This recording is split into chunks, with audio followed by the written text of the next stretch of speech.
Anong mas tamang sabihin? We will offer this course next term or we will be offering this course next term. Magkakaalaman tayo sa degree of definiteness. Kung mas sigurado ba or less sigurado ka.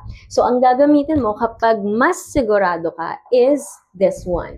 Simple future. Again, gagamitin natin kapag tayo ay more definite doon sa offering ng course na yon next term. So, mas may implication na sure na itong course na to ay may i-offer next term. On the other hand, kapag gumamit naman tayo ng future progressive, mas tentative naman tayo. So, more tentative yung pag-o-offer ng course na yon next term. So, halimbawa, we will be offering this course next year unless hindi makakota or unless walang magtuturo. So, parang ganun. Mas tentative yung feel kapag future progressive. Take note na future progressive to ha, hindi to present progressive. Kasi halimbawa kung present progressive siya, we are offering, mas sure yon.